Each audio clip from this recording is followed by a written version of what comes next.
BJP में नरेंद्र मोदी बैठे हैं, उनकी पूरी टीम बैठी है उनके सामने। मैं आपको इंटरनल बात बता रहा हूं, उनमें से कोई नरेंद्र मोदी को नहीं चाहता, मगर कोई नहीं चाहता। मतलब पूरी लीडरशिप टीम देख लो, आगे बैठी है। मैं बता रहा हूं आपको, अंदर की बात बता रहा हूं, इनसाइड ट्रैक दे रहा हूं। कोई नहीं चाहता, मगर दम नहीं है, डरते हैं।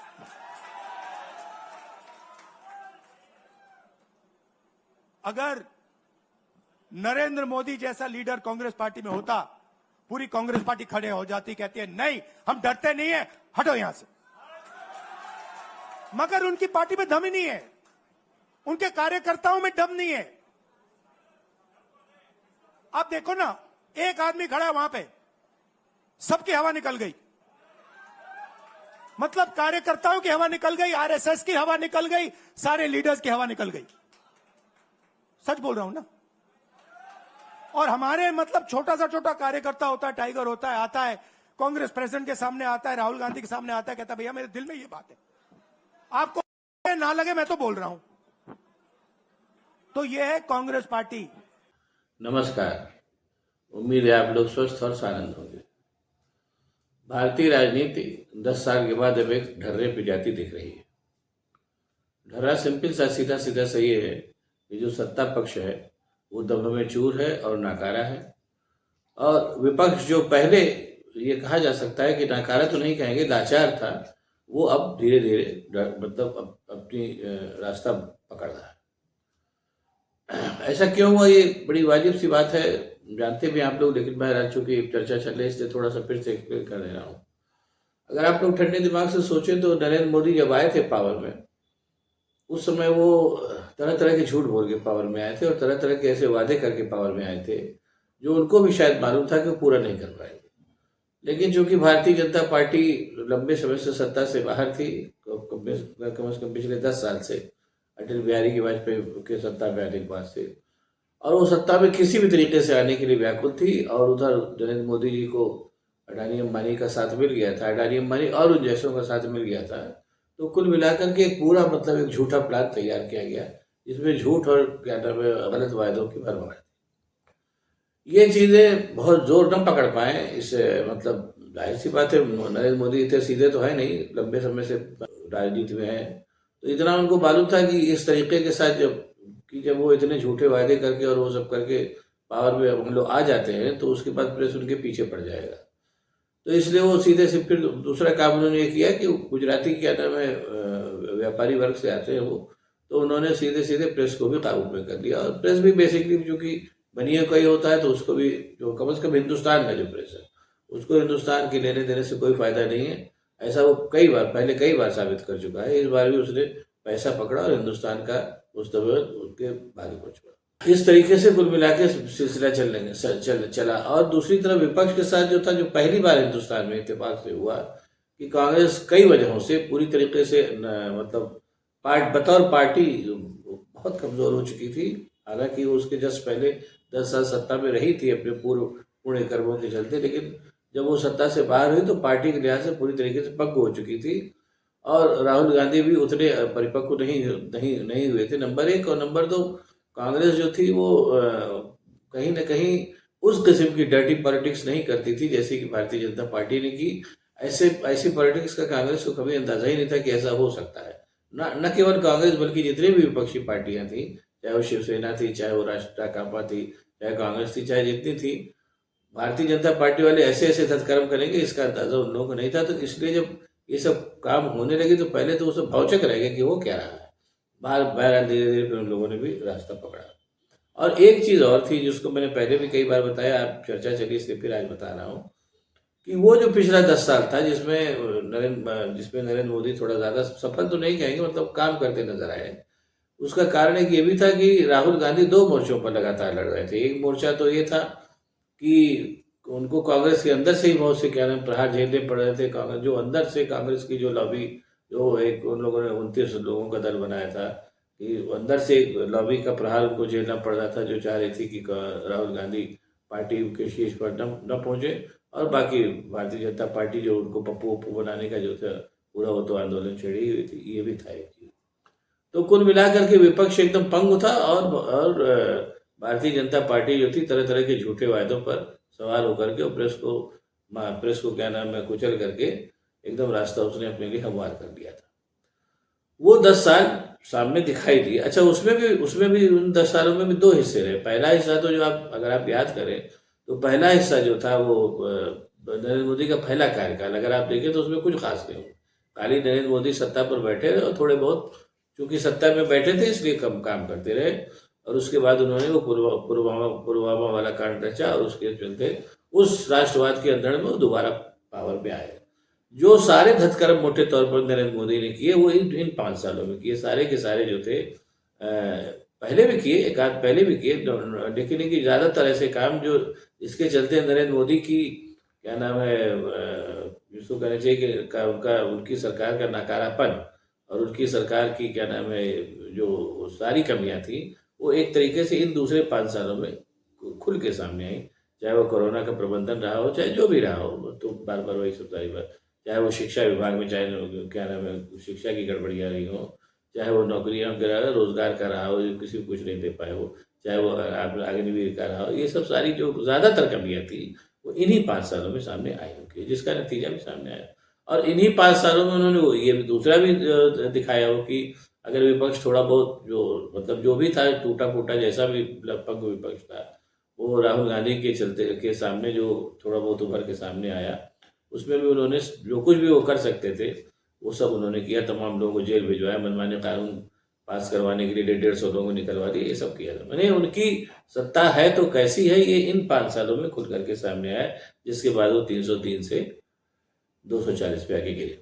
अब इसमें यहाँ से फिर चीज़ें सामने आनी शुरू हो गई। जो ये जो पूरा क्या नाम है विपक्ष का जो उन्होंने ज़बरदस्त क्या नाम वो किया, उस विपक्ष को ख़त्म करना चाहे उधर शिवसेना को 2 फाड़ कराना हो, चाहे राकांपा को 2 फाड़ कराना हो, ये सब जो उन्होंने किया उससे विपक्ष पूरी तरीके से एकदम से सतर्क हो गया कि यार ये आदमी जो है ये इससे लोकतांत्रिक क्या नाम है तरीकों से ही लड़ना संभव नहीं है, और भी कुछ थोड़ी बहुत चाकचौबंदी दिखानी पड़ेगी।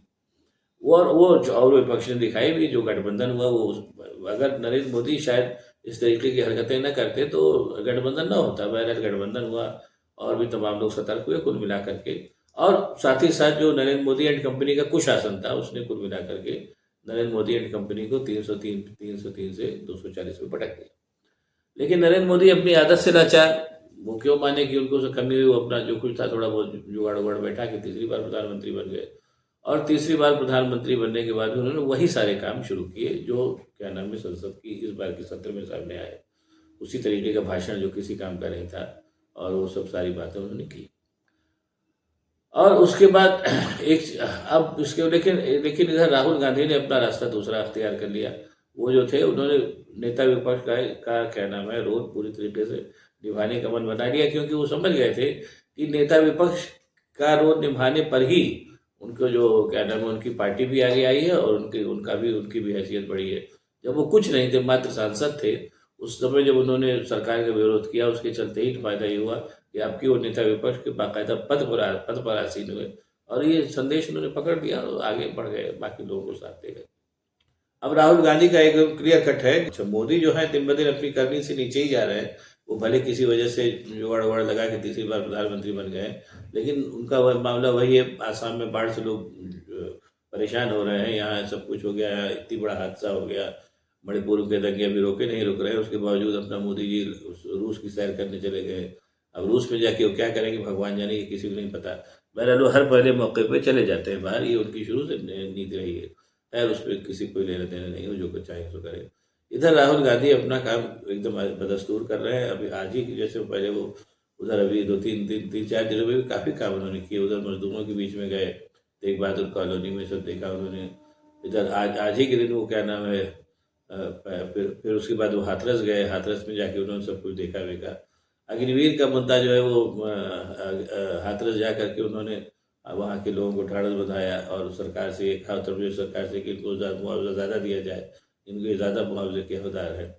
अग्निवीर के मामले को उठाया उन्होंने, और उनके उठाने से ही चीज़ें सामने आई कि सरकार फिर गलत बयानी कर रही है, और उसमें बढ़ गए बाकायदा। जो बढ़ गए तो सरकार पीछे हटी। उनकी वो एक सरकार को जो मुआवजा देना चाहिए था उसने नहीं दिया। ये सब सारी बातें राहुल गांधी ने लोगों की उसका नतीजा है कि दिन प्रतिदिन उनकी लोकप्रियता जो बढ़ रही है। आज के कार्यक्रम में पहले वो आसाम गए, आसाम में जाके उन्होंने बाढ़ पीड़ितों के बीच में गए। आसाम के बाढ़ पीड़ितों के बीच में जब वो गए तो पूरा का पूरा मतलब पूरी की पूरी कतार लगी हुई थी उनसे मिलने, उनको देखने के लिए लोगों की आसाम में। आज जो देखा मैंने जैसा, और उसके बाद वो मणिपुर भी जाएंगे। मणिपुर में जाकर के मैंने मणिपुर जाने की फुर्सत अभी तक क्या नाम है अपने नरेंद्र मोदी को एक बार भी नहीं मिली। और उसका कारण बिल्कुल स्पष्ट है। जो राष्ट्रीय सेवक संघ की जो तरह तरह की क्या नाम है विचारधाराएं और प्रयोग चलते रहते हैं, उसी तरीके की विचारधारा प्रयोग मणिपुर में भी हो रहा है कि वहाँ जो नॉर्थ ईस्ट की जो हिंदू आबादी है, वो नॉर्थ ईस्ट की हिंदू आबादी वहाँ की जो आदिवासी हैं और जो क्रिश्चियंस में कन्वर्ट हो गए हैं उनके ऊपर वो चढ़ बैठे। ये ऐसा ही भारतीय जनता पार्टी और राष्ट्रीय स्वयंसेवक संघ चाहता है। ऐसा ऐसा अगर वो कर पाती है या नहीं कर पाती है, इसी के लिए मणिपुर में बाकायदा जो है वही प्रयोग मणिपुर में चल रहा है। मैं पहले बताया था, अब भी बता रहा हूँ। और इसी के चलते इस प्रयोग की बाकायदा निगरानी के लिए वहाँ के मुख्यमंत्री को भी नहीं हटाया जा रहा है कि उसकी निगरानी में ये सब काम हो। जाहिर सी बात है उसको बताया गया होगा कि ये प्रयोग चल रहा है या ऐसा करना है। जो दूसरा मुख्यमंत्री जाएगा वो तो जाहिर सी बात है अपने हिसाब से काम करेगा। तो ये सब काम जो है वो पूरे के पूरे लिहाज से हो रहे हैं, जिसमें कि राहुल गांधी का कद जो है लगातार बढ़ता जा रहा है। चीज़ें सामने भी आ रही हैं। और उधर जो है वो अच्छा एक चीज़ और भी है, उसके चलते भी चीज़ें अपना वो करेंगी, अपना आकार लेंगी धीरे धीरे। उधर अडानी अंबानी को भी पता चल गया है कि अच्छा एक बात और भी है, ये अडानी अंबानी को जितना लूटना था वो ऑलमोस्ट लूट चुके। अब उनको भी लग रहा है कि अच्छा जाहिर सी बात है अडानी अंबानी जो लूट है वो तभी जारी रह सकती है जब क्योंकि बेसिक बातें हैं। अगर सरकार लोकप्रिय है, चाहे वो झूठ बोल के लोकप्रिय हो, चाहे क्या नाम है नाटक करके लोकप्रिय हो, चाहे वो सचमुच की लोकप्रिय हो, उसी के कंधे पे चढ़ के अडानी अंबानी जैसे या उनके जैसे तरीके लोग लूटपाट कर सकते हैं। वो काम अडानी अंबानी ने कर लिया। अब उन लोगों ने भी देख लिया कि मोदी जी का मामला जो है गड़बड़ा है, चला चली मेला है, तो वो भी अपना सोनिया गांधी के दरबार में पहुंचने की जुगत लगाने लगे। ये सब भी हो रहा है। लेकिन कुल मिला के राहुल गांधी ने भी अपनी स्ट्रेटजी स्पष्ट कर दी है कि वो उनका सीधा सीधा क्या नाम है जो स्पष्ट नजरिया है कि उनको भारत के कॉमन मैन के लिए काम करना है। कहीं नहीं, अच्छा भारत के कॉमन मैन के लिए काम करना इसलिए भी जरूरी है, ठंडे दिमाग से अगर आप लोग सोचिए कि जब तक कॉमन मैन काम करके अर्जित नहीं करेगा तब तक इकोनॉमी भी तो बैठ जाएगी ना। एक बड़ी भाई लोगों को नौकरी नहीं मिल रही है, लोगों को रोजगार नहीं मिल रहे हैं, लोगों के व्यापार धंधे काम धंधे ठप है, शिक्षा वगैरह सब ठप पड़ी हुई। तो जब ये सब काम होगा तभी तो एक तरीके से आमदनी बढ़ेगी और राष्ट्र का उत्थान होगा। यही सब चूंकि ठप हो गया था मोदी के शासनकाल में, उसी के चलते नतीजा है कि वर्ल्ड बैंक को कहना पड़ा कि अब जो भारतवर्ष की कुल जितनी जीडीपी है लगभग उतना ही उसके ऊपर कर्ज हो गया है। ये स्थिति ऐसी स्थिति है कि कल को पता चलेगा कि भारत की आमदनी अगर 2000 रुपये है तो कर्ज उसके ऊपर 2020 रुपये आ गया है। ये स्थिति भारतवर्ष के लिए लगातार खतरनाक होती जा रही है। इस वजह से चीज़ें जो है अब वो अच्छा कॉमन मैन भी समझ गया कि ये जो सरकारी पार्टी है ये भारतीय जनता पार्टी और नरेंद्र मोदी ये केवल क्या नाम है ज़्यादा बात करने वाले और नाकारा टाइप के लोग हैं, इसलिए भी उसने इनको हटाने का मन बना लिया है। और एक चीज़ मैं और बताऊँ, मैंने पहले भी कभी बताया होगा, आज फिर बता रहा हूँ। भारतीय जनता पार्टी के लोगों में एक दम्भ की भावना होती है, शुरू से आप अगर देखिए उनको ये लगता है कि वो भारत की जनता के कल्याण के लिए एकजुट हुए हैं, जबकि ऐसा कुछ नहीं है। भारत की जनता का कल्याण अभी तक की स्थिति में, जब से भारत पर अंग्रेजों का शासन था, कल्याण अगर किसी ने किया तो ज़्यादातर कल्याण जो है कांग्रेस और इतर जो आपके समाजवादी दल हैं इन लोगों ने किया है। भारतीय जनता पार्टी ने कभी भारत का कल्याण नहीं किया। और जो एक बार पावर में आई अटल बिहारी के ज़माने में तो निष्क्रिय रही, और दूसरी बार जब 10 साल अभी मोदी जी के ज़माने में पावर में आई तो उसने हिंदुस्तान का एक तरीके से भट्ठा बैठा दिया है, बेड़ा गर्क कर दिया है, ये फैक्ट है। लेकिन कहीं ना कहीं से वो दम्भ में रहते हैं कि हम भारत के कल्याण के लिए आए हैं। जितना कल्याण वो कर रहे हो तो आपने देखा ही। बहरहाल बाकी भगवान न करे कि वो कल्याण करने लायक जल्दी ही रह जाए, देखा जाएगा। लेकिन ये बात मैं कह के बात खत्म करूँगा कि अब भारत की जो राजनीति है वो बिल्कुल एकदम सीधे सीधे उस पटरी पे फिर से लौट के आई है। नरेंद्र मोदी के लाख अथक प्रयासों के बावजूद कि विपक्ष अपना काम कर रहा है, विपक्ष दिन ब दिन मजबूत होता जा रहा है और सत्ताधारी पार्टी दिन ब दिन कमजोर होती जा रही है, जो भारत के अच्छे भविष्य की ओर एक अच्छा संकेत है। देखिए जितनी जल्दी ये काम हो जाए। अब आपको अगर हमारे वीडियो पसंद आया तो उसको शेयर करिए, लाइक करिए, साथ ही साथ मेरे चैनल को करिए ताकि मैं भी ऐसी बातें आपको बताता रह सकूँ। बहुत बहुत धन्यवाद। नमस्कार।